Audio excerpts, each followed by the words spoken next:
우리 신앙 고백하겠습니다. 예수님은 그리스도십니다. 살아계신 하나님의 아들이십니다. 그분이 우리와 항상 함께 하십니다. 하나님께서는 여러분의 그 형편, 그 처지, 어떤 것 때문에 여러분이 힘들어하고 답답해 하는지를 다 아시는 분입니다.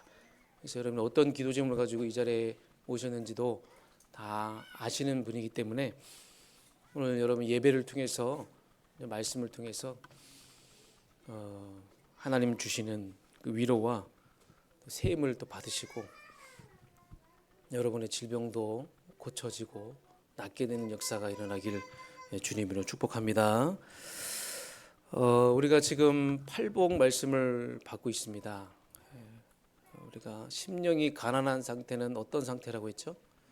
하나님의 은혜를 사모하는 그 영적인 갈급함, 그런 상태를 심령이 가난한 상태라고 우리는 말씀을 받았습니다. 그래서 하나님의 은혜의 핵심인 예수 그리스도를 계속 바라보면서 예수 그리스도를 계속 바라보니까 하나님의 나라가 임하며 내 인생이 천국을 맛보는 그런 인생을 살아가게 된다. 그리고 이렇게 심령이 가난한 상태가 된 자는 자연스럽게 애통하는 자의 삶을 살게 된다. 애통하는 삶을 살아가는 그 삶으로 나아가게 된다. 그 애통이라는 것은 뭐 단순히 육신적인 그 슬픔의 삶을 말하는 것이 아니라 그 현장 우리가 바라보면서 하나님 떠난 영혼들을 바라보면서 그 주님의 그 눈물, 그 애통한 그런 심정, 그것을 우리가 전도자의 삶을 살아가는 것을 말합니다. 그럼 오늘 온유한 자는 복이 있나니 그들이 땅을 기업으로 받을 것이며, 성경에 나와 있는 말씀 중에서 그 뜻이 가지고 있는 일반적 의미와는 다르게 해석되는 경우가 있습니다. 그래서 오늘 이 온유라는 말이 그 중에 하나예요. 그러니까 여러분 온유라는 말은 이제 사전적으로 보면 뭐 이렇게 따뜻하고 부드러운 뭐 심정, 그런 성격으로 우리가 알 수 있는데, 여러분 온유라는 단어를 들으면 뭐 점잖다, 그렇죠, 뭐 따뜻하다, 뭐 부드럽다, 뭐 이렇게 느낄 수가 있는데, 뭐 부드러운 성품 이렇게 표현할 수가 있는데, 그래서 저분은 정말로 온유하다, 저분은 정말로 성품이 따뜻하다, 이렇게 이제 생각할 수가 있는데, 여기서 예수님이 말하는 온유함은 그런 온유함이 아닐 것입니다. 사실 예수님은 온유함의 대명사이십니다. 온유만 하면 예수님을 생각할 수가 있는데, 그래서 이제 자기도 온유하게 되었으니까 제자들도 온유한 삶을 살았으면 좋겠다. 마태복음 11장 29절에 보니까 나는 마음이 온유하고 겸손하니, 그러니까 나는 마음이 온유하고 겸손하니 누구를 말하는 거죠? 예수님을 말하는 거잖아요. 예수님 스스로 본인이 내가 온유하다, 나는 겸손하다. 그런데 사실 예수님이 바리새인을 보면서 뭐라고 말씀하셨죠? 이 독사의 자녀들아, 막 이렇게 그런 표현을도 하시고, 또 성전에서 막 이렇게 장사하는 모습들을 보면서 막 상을 뒤집고 화를 내시고 뭐 이런 모습들을 우리 이제 성경에서 확인할 수 있죠. 사실 이런 모습들은 뭐 부드럽고 온화한 그런 성품이 아닙니다. 우리가 생각하는 그런 부드럽고 온화한 그 성품으로 이해할 수가 없는 그런 행동들이죠. 그런데 이 성경에서 말하는 그 온유는, 오늘 본문에서 말하는 온유는 그 세상에서 말하는 그런 온유가 아니에요. 우리가 일반적인 개념으로 생각하는 그런 온유가 아닙니다. 민수기 12장 3절의 말씀 보면 모세는 온유함이 지면의 모든 사람보다 더하더라. 그러니까 세상에 있는 모든 사람보다 모세의 그 온유함이 최고로 온유하다. 모세는 최고로 온유한 사람이다. 그렇게 표현을 했는데, 그런데 사실 모세는 우상 숭배하는 것도 쳐다보고 또 십계명을 뭐 내던지고 그런 모습들은 우리가 일반적인 개념으로 판단할 수 있는 그런 온유함과 그런 반대되는 그런 모습들이죠. 그런데 성경의 온유함은 사람이 참 성품이 착하고 따뜻하고 막 말이 부드럽고 유하다, 그런 의미가 아닙니다. 그래서 오늘 말씀을 통해서 이 본문에서 말하는 온유함, 예수님이 말씀하신 그 온유함이 무엇인지, 땅을 기업으로 준다는 게 무엇인지, 부동산을 준다는 것인지, 진짜 땅을 준다는 것인지, 일반적인 개념과 차원이 다른 그런 영적인 의미가 있거든요. 그런 영적인 의미를 여러분들이 꼭 말씀을 통해서, 오늘 말씀을 통해서 꼭 확인하시고 깨달으시길 주님으로 축복합니다. 갈라디아서 5장 22절 23절의 말씀 보면 성령의 9가지 열매가 있습니다. 사랑, 희락, 화평, 오래 참음, 자비, 양선, 그리고 충성, 또 온유, 절제니. 온유가 나오죠. 성령의 9가지 열매 중에. 그래서 제가 이 오늘 본문 말씀을 계속 묵상하는 가운데 한 주간 동안에 이 온유라는 것은 성령의 열매로 말미암아 하나님이 주시는 온유한 성품이구나, 저는 이렇게 깨달아졌습니다. 하나님이 주시는 온유한 성품, 성령의 열매로 말미암아 성령께서 그렇게 만들어 주시는 그 온유한 성품. 여러분, 진짜 제대로 예수를 믿는 사람은요, 온유해질 수밖에 없습니다. 아멘. 진짜 예수를 그리스도로 믿는 사람이라면 여러분, 온유해질 수밖에 없어요. 왜요? 성령의 9가지 열매 중에 하나니까. 그러면 여러분들이 이 무슨 말인가, 이것을 우리가 이해하기 위해서 여러분 3가지를 좀 깊이 생각해 봐야 될 줄 믿습니다. 그래서 본론으로 들어가서 이 세 가지를 여러분이 깊이 이해하고 묵상하다 보면 이 온유함의 그런 영적인 의미가 무엇인지를 여러분이 깨닫게 될 거예요. 여러분, 진짜 하나님 앞에서 내가 없는, 여러분 하나님의 것으로 겸손한 삶을 살아가기 원하십니까? 내가 없는, 진짜 여러분 갈라디아 2장 20절, 우리가 예수 그리스도를 만나고 나서 내가 없는 하나님의 것으로 충만한 그런 겸손한, 그 겸손한 삶을 살아가는 데 있어서 그 온유한 성품, 그 온유한 성품을 어떻게 만들 수가 있는지 오늘 말씀을 통해서 진짜 하나님의 것으로 겸손하게 살아가는 그 온유한 성품은 어떻게 만들어지는지를 여러분 깨닫길 원합니다. 첫 번째로 하나님의 절대 주권과 하나님의 은혜입니다. 여러분이 여기까지 온 것이 하나님의 절대 주권이죠. 믿습니까? 하나님의 절대 주권임을 내가 믿고 이 모든 것이 하나님의 은혜라는 사실이 여러분 믿어지고 깨달아지면요, 사람은요 하나님 앞에서 온유해지고 겸손해질 수밖에 없습니다. 그렇지 않습니까, 여러분? 구원을 주신 하나님과 그 구원을 생각할 때마다 우리 사람은요 하나님 앞에서 겸손해질 수밖에 없어요. 여러분, 하나님이 이 세상을 다 주관하시는데, 내 생명을 주관하시는데, 여러분이 지금 살아서 숨을 쉬는 것까지 하나님이 다 주관하고 계시잖아요. 호흡까지는 하나님이 다 주관하고 계시는데 우리가 어떻게 하나님 앞에서 잘난 척할 수 있겠습니까? 그렇지 않습니까, 여러분? 내가 하나님 앞에서 뭐 그렇게 잘난 척할 그런 상황은 아니에요, 여러분. 이 모든 것이 하나님의 은혜라. 이 모든 것이 하나님의 은혜라. 내가 태어난 것도, 내가 지금 살아있는 것도, 내가 예수 믿고 구원받고 하나님의 자녀가 된 것도 하나님의 은혜다. 내가 열방성교교회에 와서 이렇게 예배드리고 내가 하나님 앞에 나올 수 있는 것도 하나님의 은혜다. 이 모든 것이 하나님의 절대 주권 속에서 하나님의 은혜라는 사실이 정말 믿어진다면 나를 주장할 수가 없어요. 내 생각만 고집할 수 없습니다, 여러분.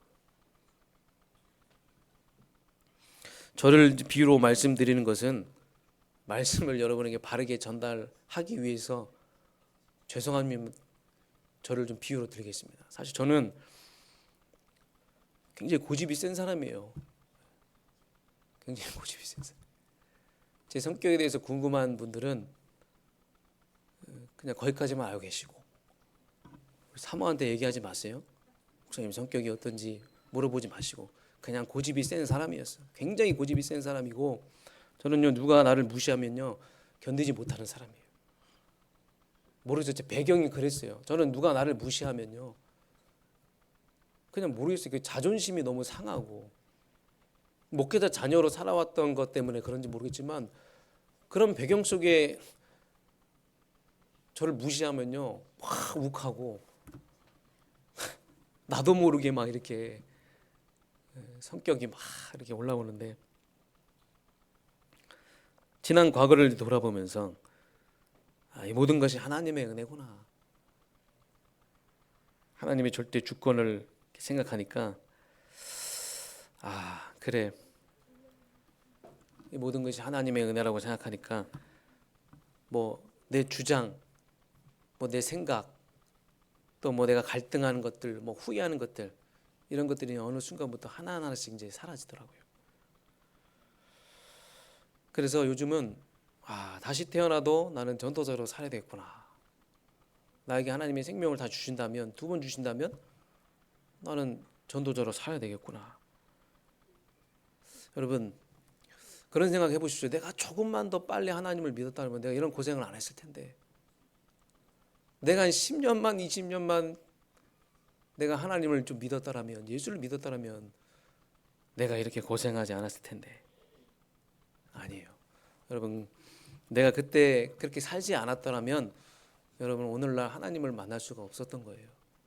절대로 하나님을 만날 수 없어요.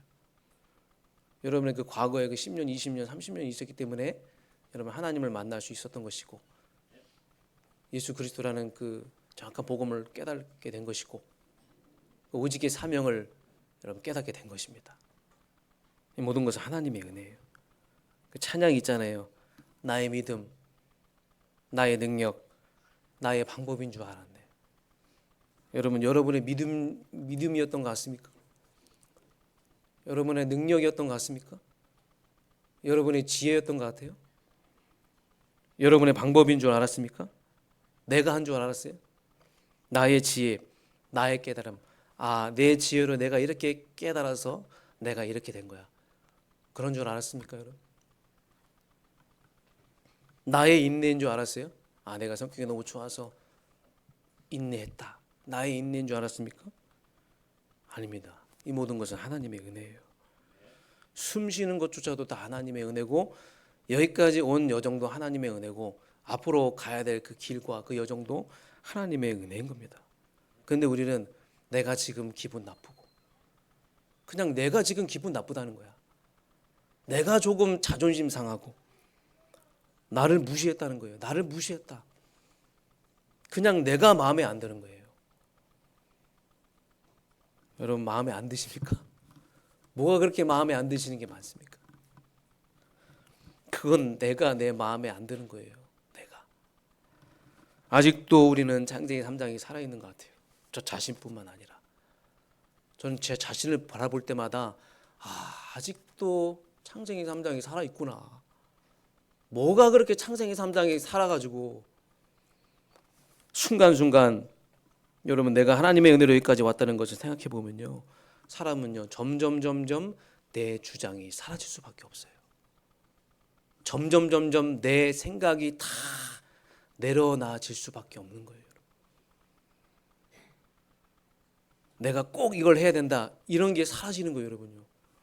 이 모든 것이 하나님의 은혜요. 여기까지 온 것이 하나님의 절대 주권임을 믿는 사람은요, 하나님 앞에서 겸손하고 온유한 사람은요, 내 주장을 펼칠 수가 없는 거예요. 내 생각, 난 꼭 이렇게 하고 싶어, 이게 조금씩 여러분 사라진다는 겁니다. 그렇지 않습니까, 여러분? 저는 하나님 앞에서 부끄러운 것밖에 없어요. 저는 하나님 앞에서 감사할 것밖에 없습니다, 여러분. 여러분, 하나님 앞에서 감사할 것밖에 없죠. 진짜 하나님 앞에서 여러분이 겸손하게 하나님 바라보시기 바랍니다. 오늘 우리는 부끄러울 것밖에 없어요. 감사할 것밖에 없습니다. 교회에서 나를 주장할 수가 없습니다. 그래서 여러분 첫 번째로 하나님 앞에서 내가 없는 하나님의 것으로 겸손하게 살아가는 그 온유한 성품은 어떻게 만들어지느냐? 모든 것이 하나님의 절대 주권이요 하나님의 은혜라는 사실을 믿을 때 그런 온유한 성품이 만들어질 줄 믿습니다. 저와 여러분의 이런 온유한 성품이 만들어지길 주님의 이름으로 간절히 축원합니다. 두 번째입니다. 죽기까지 나를 사랑하신 그 그리스도의 완전하고 영원한 끝없는 그 사랑. 여러분 이 사랑을 생각하면 생각할수록요 사람은요 온유해질 수밖에 없어요. 하늘 영광을 다 버리시고 이 땅에서 낮은 자리로 오셔가지고 온갖 멸시와 조롱을 다 참으시고 여러분 가시면류관을 쓰시고 우리는 조금 가시만 찔러도 얼마나 아픕니까? 얼마 전에 여기 가시 찔러가지고 얼마나 아픈지 막 눈물이 나요. 눈물이 그거 빼려고 막 눈물. 조그만한 가시 하나 찔러도 얼마나 아픈지. 근데 예수님은요 이 땅에 오셔서 온갖 멸시와 조롱을 다 받으시고 가시면류관을 지시고 옆구리에 창이 찔려가지고 물과 피를 다 쏟으셨어요. 확인하려고 창을 가지고 허리를 찔렀잖아요. 저와 여러분이 뭐라고? 여러분이 뭐라고? 우리가 뭐라고? 사람이 무엇이기에? 사람이 무엇이간데 그리스도께서 오셔서 우리를 위해서 죽으셔야만 합니까? 우리가 누구길래? 여러분 복음 전하는 게 부끄럽습니까, 여러분? 저는요 이 그리스도의 사랑을 체험할 때마다 복음 전하는 게 부끄럽다 그런 생각 다 사라지더라고요. 여러분 예수쟁이로 살아가는 게 부끄럽습니까, 여러분? 어떻게 해서 주신 구원인데, 여러분? 여러분 저는요 하나님 앞에서 얼마나 부끄럽고 죄송한지. 여러분요 이 엄청난 사랑을 받은 분입니다. 이 완전한 사랑을 받은 사람이에요. 여러분은요 끝없는 사랑, 이 사랑을 받은 사람이에요. 로마서 5장 7절 8절에 의인을 위하여 죽는 것은 쉽지 않다. 여러분 의인을 위해서 죽는 건 쉽지 않습니다. 그런데 선인을 위하여 용감하게 죽는 사람이 있다. 그런데 저와 여러분이 죄인 되었을 때 여러분 죄송합니다. 여러분 살인범 강간범이 20년 30년 선고받고 감옥에 들어갔는데 여러분이 그 사람하고 아무리 친한다고 해가지고 여러분 대신 20년 30년 그 깜빵살이 할 수 있습니까, 여러분? 아니잖아요, 여러분. 누가 있겠습니까? 그런데 죄인을 위해 여러분 자기가 감당하는 것 아무도 좋아하지 않는데 우리가 아직 죄인 되었을 때 그리스도께서 우리를 위하여 죽으심으로 하나님이 우리에 대한 자기의 사랑을 확증하셨느니라. 의인도 아니고 선인도 아니고 의인을 위해서 죽는 사람이 있어요. 선인을 위해서 죽는 사람이 있어요. 근데 우리는 의인이 아니고 선인도 아닌데 우린 죄인인데 그리스도께서 우리를 위하여 하나님의 사랑으로 십자가에서 죽으시고 부활하셨어요. 조건 없는 사랑, 그리스도의 사랑. 그 사랑을 받은 내가 어떻게 하나님 앞에서 내 주장을 펼치고 내 생각을 하고 여러분 그 무엇으로 갚을 수 없는 그 완전한 사랑, 그 완전한 사랑이 우리에게 와 있는 줄 믿습니다. 그래서 우리를 위해 이 땅에서 죽으시고 요한복음 14장 17절 16절 18절 고와 같이 버려두지 않으시고 우리를 영적 고와 같이 그런 인생을 살도록 그냥 방치하지 않으시고 우리에게 찾아오셔서 모든 문제를 해결하시고 지금 성경으로 우리가 함께 하시는데 너희 속에 영원토록 함께 할 것이다. 영원토록.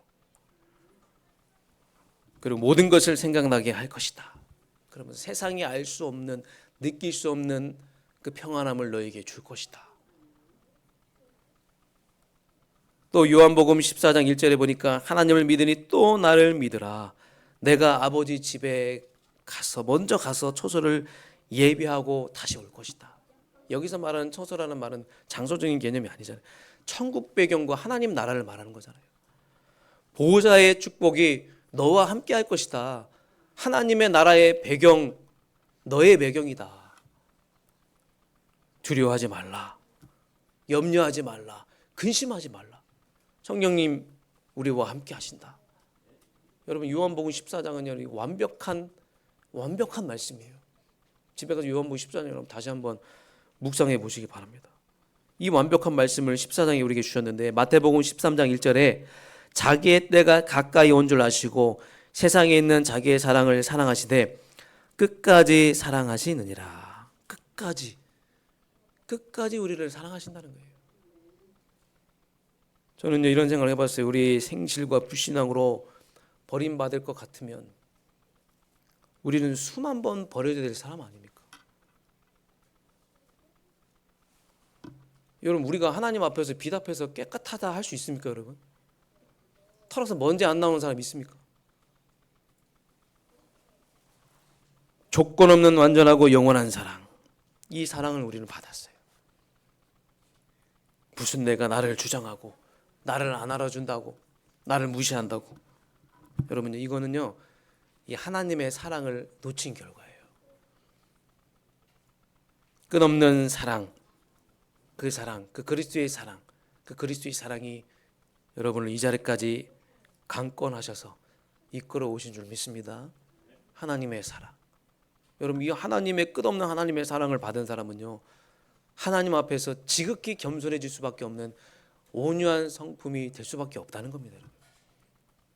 세 번째, 진리의 영이 깨닫게 하시는 하나님의 말씀. 요한복음 14장 17절의 말씀 보면 성령을 표현하기에 진리의 영이라고 표현했어요. 진리의 영. 그래서 성령이 진리 가운데로 인도하신다. 진리는 뭐죠?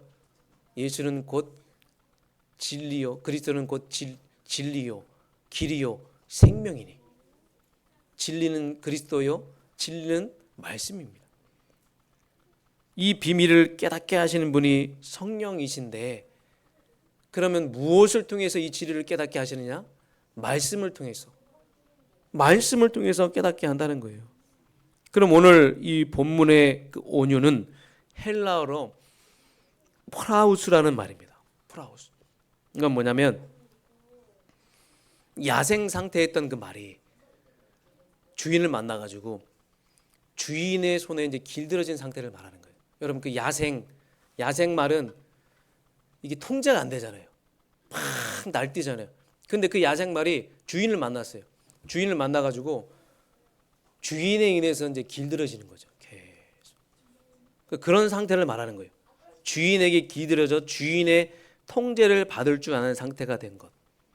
그런 의미인데 사실 오늘 본문에서 이 예수님께서 말씀하신 온유는 이런 개념이 영적으로 이제 적용이 된 거예요.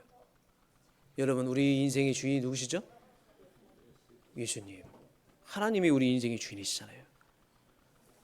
그래서 하나님 앞에, 예수님 앞에 온전히 기대진 상태, 이 상태에 있는 자를 바로 온유한 자라고 말하는 겁니다. 쉽게 말해서 내 고집, 내 똥꼬집, 내 야망, 내 성공, 내 동기, 내 상식, 내 자존심 등 다 내려놓고 온전히 하나님의 말씀에 붙들려 살아가는 사람을 말하는 거예요, 여러분.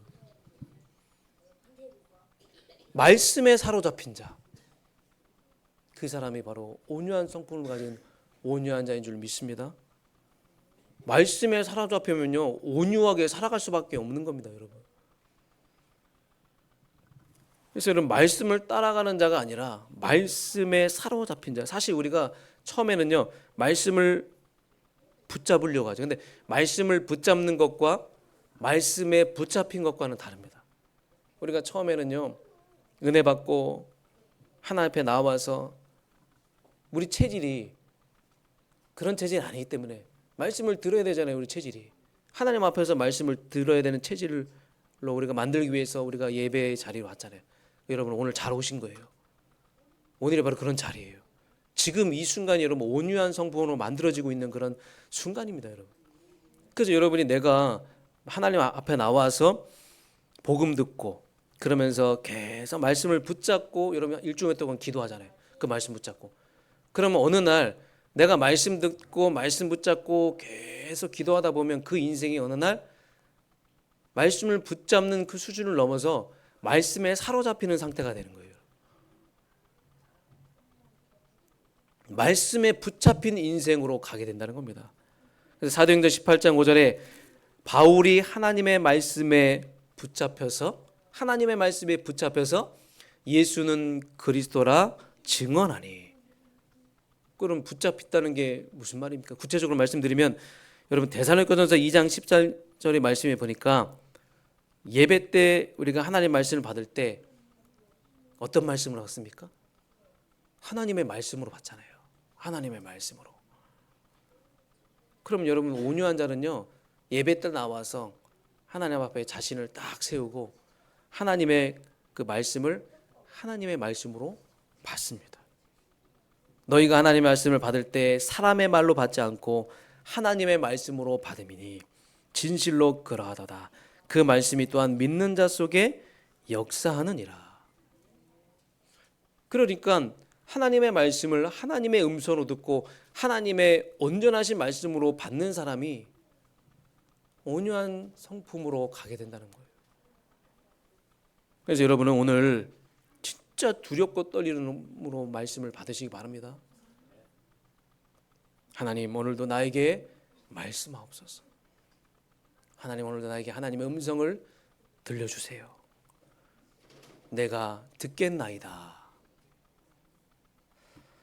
그 마음으로 항상 예배의 자리에 오시길 바랍니다. 히브리서 4장 12절에 그 말씀이 살아있고 운동력이 있다면, 하나님의 말씀은 죽은 말씀이 아니라 살아있는 말씀이잖아요. 운동력이 있다면 그 말씀을 하나님의 말씀으로 받아서 여러분 내 속에 깊이 담아두고, 그렇죠? 그 말씀을 계속 묵상할 수 있어야 돼요. 그래서 온유한 자의 축복 속으로 들어가려면 여러분 절대로 놓치지 말아야 될 게 뭐예요? 말씀 묵상입니다. 그래서 여러분 묵상하는 자가 온유한 자인 줄 믿습니다. 그냥 듣고 가르치고 듣고 선생하지 말고 여러분이 진짜 그 말씀을 여러분 마음속에 딱 담고 살아있는 말씀을 받아서 여러분이 치유받고 여러분 증인의 말씀을 가지고 증인으로 나가시 바랍니다. 선생하지 마세요. 선생. 그래서 여러분이 진짜 이 영원한 완전한 그리스도의 말씀을 듣고 이 말씀에 성취되는 것을 여러분 계속 체험하고 누리고, 그런 사람들은 어느 순간부터 온유한 성품으로 가게 된다는 것이죠. 그러다 보면요 중요한 게 뭐예요? 어느 날 하나님의 계획이 보이는 거예요. 나는 이 말씀에 붙잡혀서 살아가는데 어느 날 하나님의 계획이 보이네. 어느 날 하나님이 나에게 원하시는 게 보이네. 어느 날 하나님이 내 가정과 내 교회에 원하시는 것이 보이네. 그래서 그 말씀을 여러분 붙잡고 순종하는 사람이 그렇게 중요한 거예요, 여러분. 여러분 내 자아를 내려놓으시기 바랍니다. 정말로 내 자아 내려놓고 진짜 오늘 하나님 말씀 앞에서 진짜 하나님의 말씀에 길들여진 자로, 하나님 말씀에 딱 사로잡힌 자로 세워져서 하나님이 여러분에게 원하시는 게 무엇인지, 우리 교회에게 원하시는 게 무엇인지 그 뜻을 제대로 분별하고 깨닫는 은혜가 임하길 주님으로 축복합니다.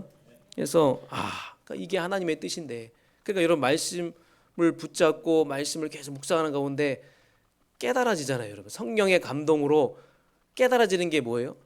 그래 내 고집이었구나, 이건 내 생각이었구나, 내 자아였구나. 다 내려놓자. 사실 여러분이 내려놓고 싶지만 그게 쉽지가 않아요. 근데 내려놓게 되는 힘이 어디에서 나옵니까? 말씀 묵상 속에 나오는 거예요, 여러분. 내가 말씀을 깊이 묵상하면요, 묵상할수록 내려놓을 수 있는 힘과 그 은혜가 거기서 여러분 나온다는 거예요. 그럼 이 말을 여러분 다시 표현하면요, 말씀을 계속 묵상하고 사로잡힌 자가 돼가지고 오직 예수 그리스도 중심으로 살아가는 사람이에요.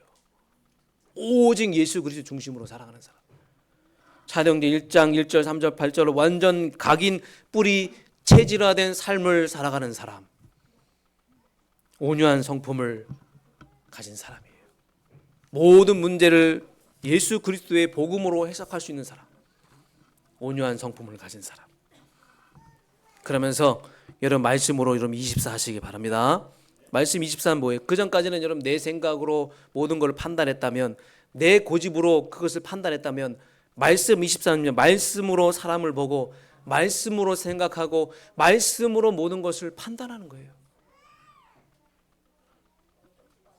여러분 하나님의 은혜로, 하나님의 말씀으로 상대방을 바라보면요, 용서 못할 사람 없습니다, 여러분.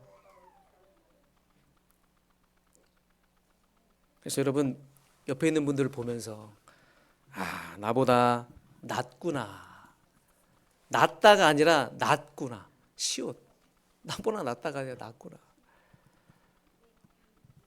여러분 제가 이제 온유함이라는 단어를 계속 설명하고 있는데, 이게 일반적인 개념과 여러분 다르다는 거예요. 여러분 연쇄 살인범들 있죠, 사이코패스나 그런 사람들요, 주변 사람들의 평상시에 그런 사람들을 어떻게 평가하는지 아세요? 저 사람 착했다, 저 사람 성품이 너무 좋았다, 그럴 사람 아니다, 그럴 사람 아니다, 그렇게 보잖아요. 다. 여러분 이거는요 우리가 일반적인 개념을 말하는 거고, 목사님 뭐 예수 믿는 분들 중에도 성깔이 있고 고집도 세고 왜 금요합니다 그러는데, 그런 일반적인 그 개념의 그런 온유한 성품을 말하는 게 아닙니다. 억지로 인간이 만들어낸 꾸며낸 성품을 말하는 게 아니라 성령이 만들어진 것, 성령의 열매로 맺어진 성품을 말하는 거예요. 여러분 우리 모두에게 이 성령의 열매로 만들어진 온유한 성품이 회복될 줄 믿습니다. 여러분 모든 것이 하나님의 손에 있고 하나님의 은혜라는 것을 알면요, 계속 제가 말씀드리지만 사람이 겸손해지고 온유해질 수밖에 없는 거예요. 영원한 사랑, 끝없는 사랑을 나에게 주셨구나, 이거를 생각하면 생각할수록요, 이게 믿어지니까 내 주장을 펼칠 수가 없는 거예요. 내 주장이 내려지게 되는 거예요. 여러분 진짜 이 온유한 성품은요, 우리가 함께 전도운동 세계복음화에 너무나 중요한 성품인 줄 믿습니다. 여러분 교회가 각자 자기 주장을 펼치고 있을 때, 목사도 목사 주장만 펼치고, 장로님도 장로님 주장만 펼치고, 권사님도 권사님 주장만 펼치고, 렘넌트도 렘넌트 주장만 펼칠다고 했을 때 어떻게 우리가 전도운동 생명문도 세계복음화 합니까? 그러니까 우리가 세계복음화 전도 선교를 위해서 이 온유한 성품이 너무나 중요한 거예요. 여러분 전도운동의 관점으로 보면요, 이 온유한 성품이 없으니까 한국교회가 계속 싸워요. 다투고 시간 낭비하는 거예요. 근데요 우리 교회는요 지금 모든 성도를 이해하고 품을 수 있는 그릇이 준비되고 있는 것 같습니다. 그들도 다 품을 수 있는 비밀이 복음이기 때문에 이 복음 가진 교회를 통해 하나님이 그런 온유한 성품을 가진 성도들로 하나님 여러분들을 이렇게 만들어 가시는 것 같아요. 감사하죠. 괜찮다, 그럴 수 있다, 하나님의 사랑을 받은 자다, 하나님의 절대 주권을 믿고 하나님이 여기까지 나를 인도하시고 하나님의 은혜를 진짜 믿는 사람이라면 여러분 다 이해하고 수용할 수 있어요.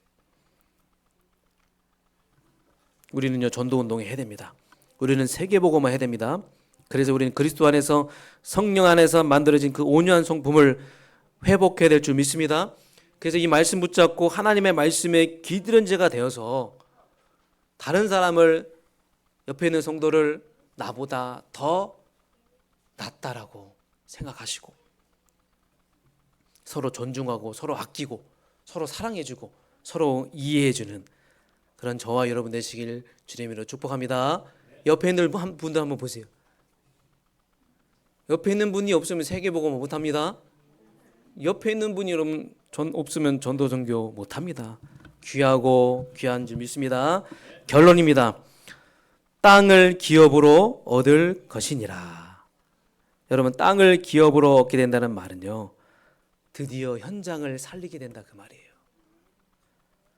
땅을 기업으로 받게 되는 가정도 살리고 직장도 살리고 학교도 살리고 현장도 살리고 다 살리게 되는 그 하나님의 역사가 일어나게 되는 겁니다. 여러분 이 온유한 성품을 가지고 교회를 살리고 지역을 살리고 현장을 살리고 세계복음하는 일에 최고로 쓰임 받으시길 주님으로 축복합니다. 시편 37편 11절에 보니까 온유한 자들은 땅을 차지하며 풍성한 화평으로 즐거워하느니라. 여러분, 온유한 자는요 풍성한 화평이 있다는 거예요. 이 말은 뭐냐면 여러분의 삶이 화평한 삶으로 살아가게 된다는 거예요. 그러면요 전도는요 바로 사랑과의 관계를 회복하는 게 전도잖아요. 그리고 잘 이해하세요. 그러면 내가 화평의 삶을 살아가면요 다른 사람이 그 삶을 보게 돼 있어요. 그럼 여러분이 이 온유한 성품을 가지고 화평의 삶을 살아가게 되면 여러분 현장에 사람들이 여러분을 붙게 돼 있어요. 그게 여러분 전도예요. 그래서 여러분을 통해 이 온유한 삶을 통해 하나님의 삶이 하나님의 나라가 확장되고 생명 살리는 참된 행복의 삶을 사시길 주님으로 축원합니다. 하나님 감사드립니다. 온유한 자의 그 성품을 우리가 하나님 말씀을 통해서 확인했습니다. 성령의 열매로 만들어진 이 온유한 성품을 우리 모든 성도들에게 허락하여 주시옵소서. 그래야 이 온유한 성품을 가지고 화평한 삶을 살아가면서 하나님의 말씀에 길들여진 자가 되어서 하나님의 말씀에 사로잡힌 자가 되어서 모든 것을 말씀 중심으로 보고 복음 중심으로 봐서 모든 이들을 살리고 수용하고 포용하는 참된 전도자의 삶을 살아갈 수 있도록 역사하여 주시옵소서. 예수 그리스도 이름으로 기도하옵나이다. 아멘.